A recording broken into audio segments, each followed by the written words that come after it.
So now I've got my infrared camera out. This is a thermal imager infrared camera. There's lots of names for it, but basically what this does is it shows differences of surface temperature. And so in houses, you can find places where air is leaking in and out of the house, where insulation might be missing behind walls and ceilings, and also where there's potentially a leak that you can't visibly see yet. If drywall gets wet, it'll show up as a colder surface temperature. So what we're gonna do with the camera while the blower door is running is start on the top floor of this house and work my way down, looking for places where insulation's missing, where air is leaking in and out of the house, and see where the biggest places are for improvement in this house. So what I'm looking at right now is called a knee wall. It's an attic facing wall, and basically what you see in the infrared picture here is fiberglass insulation that's put behind the drywall. But I can tell that the fiberglass is not in direct contact with the drywall, especially at the top, because of these yellow spots. Those are the hot spots. So basically this is a pretty common issue that you find in new construction. The best solution for this is to remove the fiberglass that's up there right now and use spray foam insulation to foam the backside of the drywall down onto the ceiling behind this wall.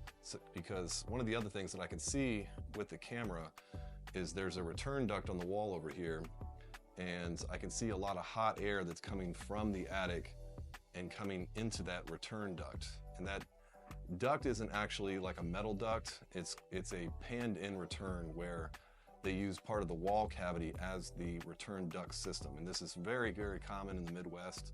It's common in other parts of the United States as well, but it also creates a lot of leakage in the duct system. So when you have a return duct that's exposed to an attic space like that, right at the top plate of the wall, when the system runs, it draws air into the duct system and then circulates it throughout the house. So not only does it make the system run longer to cool the house, but it also pulls in dust and a little bit of insulation and other junk from the attic.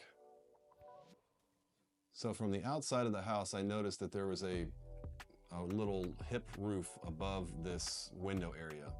And I was wondering what this was going to look like from the inside. And what I can tell is that that ceiling above the window was not insulated whatsoever.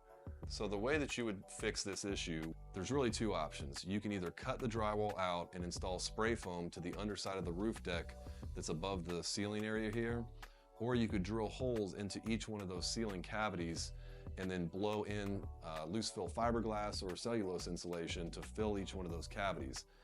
The best solution would be to removing the drywall and spray foaming it and doing it right, but there are a couple options to fix that. But you basically have a 5 or 6 foot by 1.5 foot section of this ceiling that's completely uninsulated.